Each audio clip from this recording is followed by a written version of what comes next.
ये आपने नोट कर लिया है ना। तो यही है EMI, मतलब जब मैग्नेट और कॉइल के बीच क्या होता है, रिलेटिव मोशन। क्या होता है, रिलेटिव मोशन। इससे होगा क्या, कॉइल के अक्रॉस EMF जनरेट होता है, मतलब पोटेंशियल डिफरेंस, और ये क्या है, करंट फ्लो होगा, इंड्यूस्ड EMF, और इसे कहेंगे इंड्यूस्ड करंट। क्या कहेंगे इसे, इंड्यूस्ड करंट। तो एक्चुअली यह होता क्या है कि जो मैग्नेटिक पास एनर्जी होती है मोशन कारण, motion plus magnetic energy, totally magnetic कह लीजिए, मैग्नेटिक एनर्जी कन्वर्टेड होती है किसमें, इलेक्ट्रिकल एनर्जी। ठीक है ना। और इसी पर लॉ दिया है माइकल फैराडे ने। उस लॉ को एक्सप्लेन किया है बढ़िया से, एक है न्यूमैन, क्या नाम है, न्यूमैन, और एक का नाम है लेंज। ठीक है। तो हेडिंग रहेगा इसके बाद लॉज ऑफ इलेक्ट्रोमैग्नेटिक इंडक्शन। ठीक है, या Faraday's law of electromagnetic induction, आप कुछ भी हेडिंग डाल सकते हो। तो इम्पॉर्टेंट सबसे लॉ ही है, लॉ इज वेरी इम्पॉर्टेंट। ठीक है, laws of EMI, electromagnetic induction, जिसमें फर्स्ट नंबर आप लोग डालेंगे फर्स्ट लॉ, और इसको हम लोग कहते हैं न्यूमैन लॉ, न्यूमैन लॉ। ठीक है ना, न्यूमैन लॉ भी कहते हैं इसे। तो फर्स्ट लॉ क्या है कि जब किसी कॉइल से मैग्नेटिक फील्ड यानी मैग्नेट नज़दीक आएगा तो मैग्नेटिक फ्लक्स चेंज होता है ना, और उसके कारण उस कॉइल के अक्रॉस एक EMF जनरेट होता है। ठीक है ना। और उस EMF को हम लोग दिखाते हैं स्मॉल e से। किससे दिखाते हैं, स्मॉल e से। तो इसमें नोट करिए, if magnetic flux change through a coil, if magnetic flux change through a coil, लिखा, then induced EMF, induced EMF across the coil, across the coil is equal to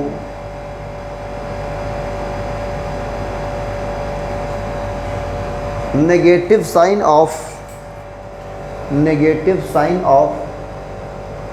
the rate of change in magnetic flux, the rate of change in magnetic flux, मतलब d phi by dt, that is, ये note कर लीजिए, that is induced EMF कितना होगा, minus d phi by dt। Clear है ना। हाँ, इसका अगर हम मैग्नीट्यूड ले लें यहाँ पे, टेकिंग ओनली मैग्नीट्यूड, तो मॉड ऑफ E कितना हो जाएगा, माइनस हट जाएगा d phi बाई dt। ये क्या है, change in flux, change in flux मतलब magnetic flux upon time interval. ठीक है, ये है आपका EMF। अगर मैं कॉइल कहूँ, कॉइल ऐसा हमारा है, ये कॉइल है, ठीक है, इसका कॉइल है। इफ नंबर ऑफ टर्न्स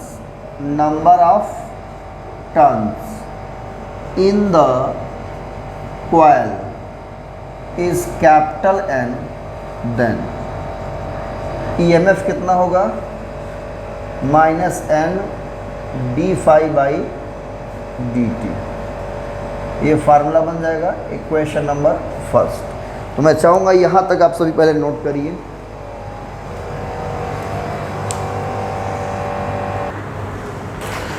तो अब इक्वेशन फर्स्ट क्या करेंगे, हम मॉडिफाई करेंगे थोड़ा सा,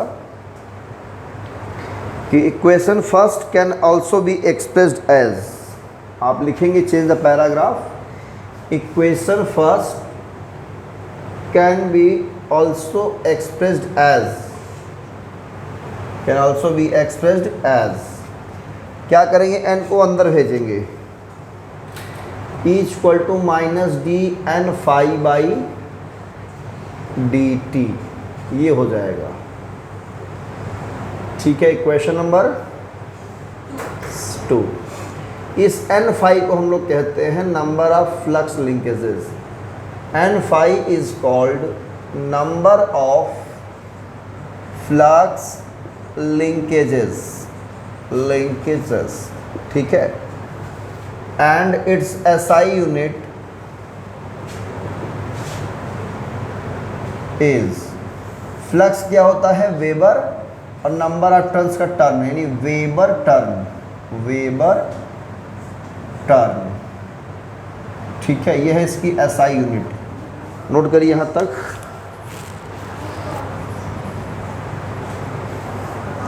वेबर टर्न, ठीक है, it's SI unit is weber turn. Magnetic flux आपने पढ़ रखा है ना, पिछले चैप्टर में पढ़ाए होंगे। Number of field lines passing through any close surface, है ना। तो इस सर्कुलर कॉइल से कितना फील्ड लाइंस पास कर रही, नंबर ऑफ फील्ड लाइंस को हम लोग वेबर कहेंगे, फ्लक्स में को मेज़र करेंगे, और एन फाई है तो वेबर टर्न एसआई यूनिट होती है, और इसे नंबर ऑफ फ्लक्स लिंकेजेस कहते हैं, ठीक है ना। It is also known as Neumann's law, क्या कहते हैं इसे, हाँ, न्यूमैन्स लॉ।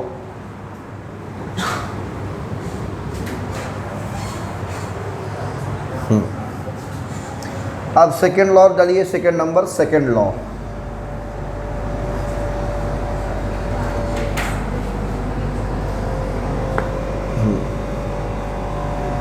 सेकेंड नंबर क्या रहेगा, सेकेंड लॉ।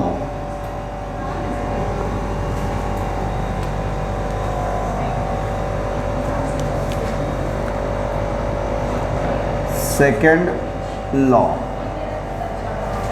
सेकेंड लॉ क्या कहता है बेटा, जो ईएमएफ और इंड्यूस्ड है ना दोनों, इन्होंने एक्चुअल है तो ये फैराडे का लॉ, लेकिन फैराडे ने इस बात को नहीं बताया, फैराडे ने इस बात को नहीं बताया, है तो फैराडे का ही। फैराडे की डिस्कवरी से ही लेंज ने देख करके बता दिया, इसलिए इस चीज़ को कहते हैं लेंज लॉ। मतलब जैसे, हाँ, जैसे कि हमने कोई चीज़ बनाया, उसमें मैंने कोई चीज़ ध्यान ना दिया हो, तो लेंज ने साथ में काम कर रहे थे तो देखा तो होता है इसमें ऐसा भी होता है, अच्छा अच्छा, ठीक है ठीक है। तो बस उसी में उन्होंने क्या दिया, है तो फैराडे का ही चीज़, लेकिन एक्सप्लेन किसने किया, अपने लैंग्वेज में, हाँ, उन्होंने अपने लैंग्वेज में एक्सप्लेन किया, अपने लैंग्वेज में, ताकि लोग समझ सकें। तो उन्होंने कहा क्या कि the direction of induced EMF and or induced current such as it opposes the cause of its generation, जिससे जनरेट होता है उसी का क्या करता है, ये अपोज करता है, जिस थाली में खाता है उसी में छेद करता है ना। हाँ, तो लिखिए इसमें क्या लिखेंगे, the direction of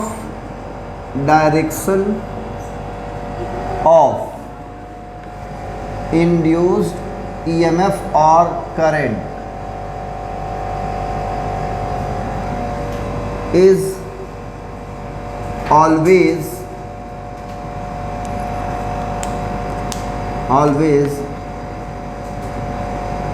such as it opposes the cause of its generation, generation, जिससे जनरेट होता है उसी क्या करता है, ये अपोज करता है, ठीक है ना। This is also known as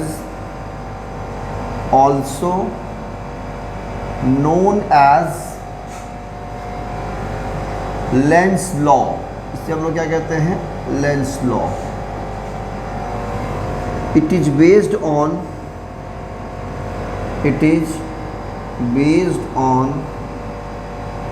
law of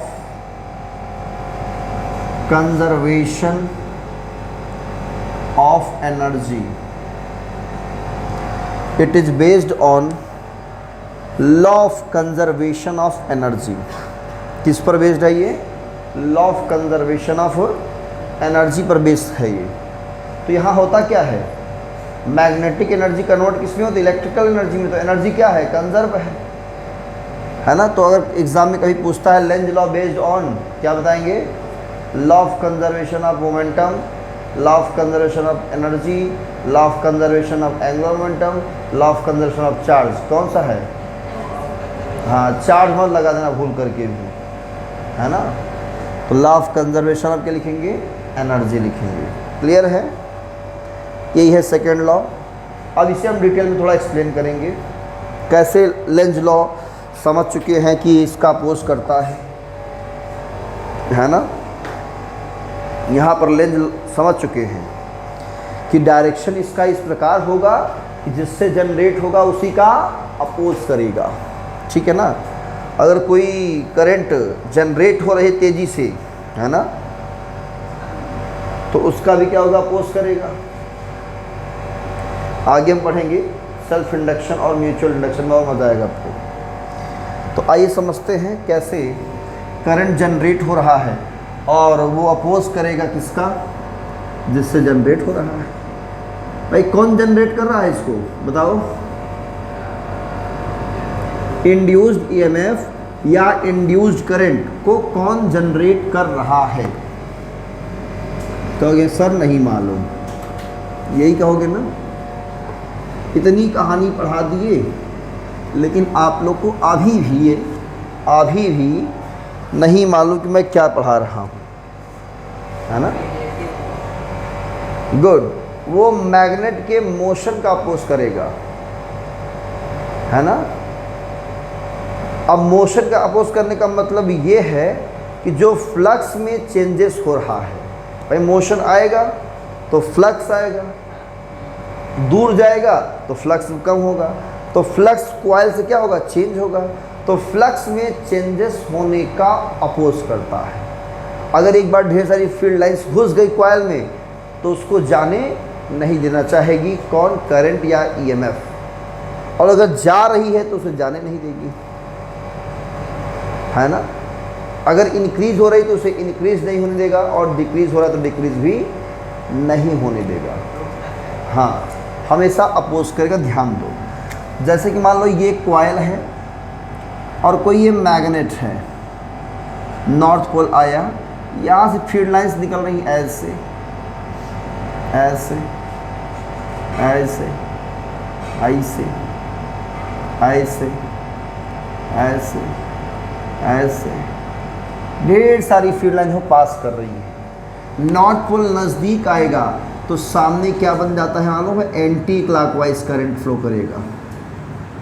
क्या करेगा, क्लियर। जब एंटी क्लॉकवाइज फ्लो करेगा तो सामने वाला फेस कैसा होगा, नॉर्थ पोल।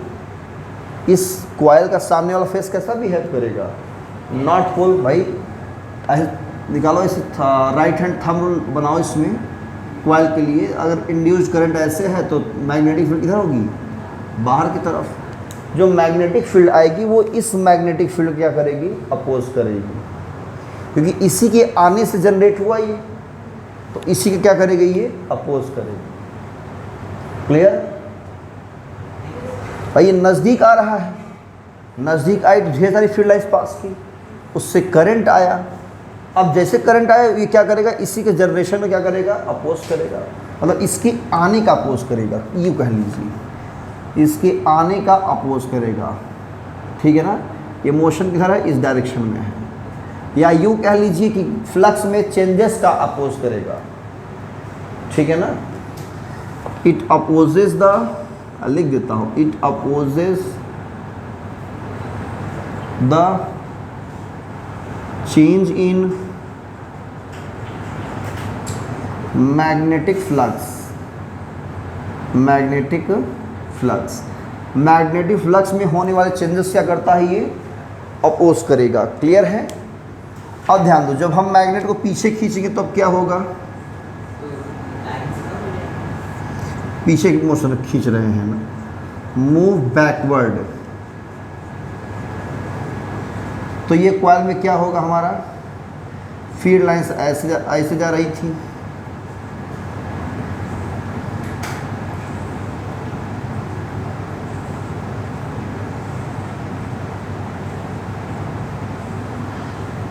फील्ड लाइंस क्या हो गई, कम हो गई। अब करा नहीं, अब तुम आ गए हो तो फिर अब जाने नहीं देंगे तुमको, है ना। एक बार घुस गई थी फील्ड लाइंस तो पहले तो आने नहीं दे रही थी, और जैसे अब इसको पीछे खींचना चाहोगे तो अब इसकी फील्ड लाइंस जाने नहीं देगी। तो इसमें करंट कैसा फ्लो करेगा, इसमें करंट फ्लो होगा क्लॉकवाइज। कैसा फ्लो होगा, क्लॉकवाइज। जब इसमें करंट क्लॉकवाइज फ्लो करेगा तो सामने वाला फेस क्या होगा, south pole. South pole north pole क्या करता है, अपनी ओर खींचता है, और एंटी क्लॉकवाइज नॉर्थ पोल बनता है।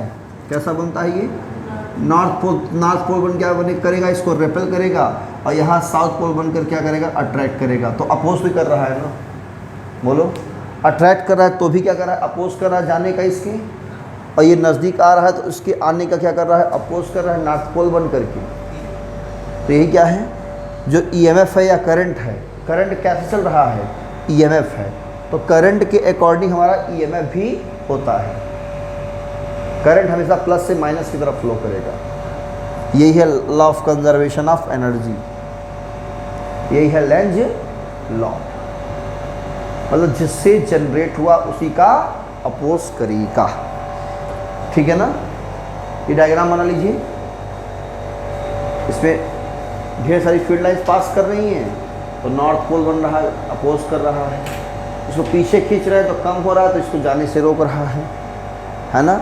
तो जिससे जनरेट हुआ उसी का अपोज कर रहा है कौन, इंड्यूस्ड ईएमएफ या इंड्यूस्ड करंट। ये इसका नेचर में है, इसके नेचर में है। ये है लॉज ऑफ इलेक्ट्रोमैग्नेटिक इंडक्शन, और इसी पर न्यूमेरिकल कभी कभी पूछता है। तो मैं चाहूँगा थ्योरी में आज के लिए इतना सफिशिएंट है। नेक्स्ट क्लास में हम कोशिश करेंगे मोशनल ईएमएफ पढ़ाएंगे, मोशनल ईएमएफ, उसमें करंट का डायरेक्शन क्या होगा वो पढ़ाएंगे। कोई रॉड रोटेट कर रही है सर्कुलर पाथ पर, उस पर कितना ईएमएफ होगा वो सब कैलकुलेट करेंगे। कोशिश करेंगे कि नेक्स्ट क्लास में 2 लेक्चर में और इस चैप्टर को हम एंड कर देंगे, ठीक है। तो आज की क्लास में सिर्फ इतना ही, आज के लेक्चर में इतना ही। मिलते हैं नेक्स्ट क्लास में, नेक्स्ट लेक्चर में नए टॉपिक के साथ। तब तक पढ़े। All the very best, thank you.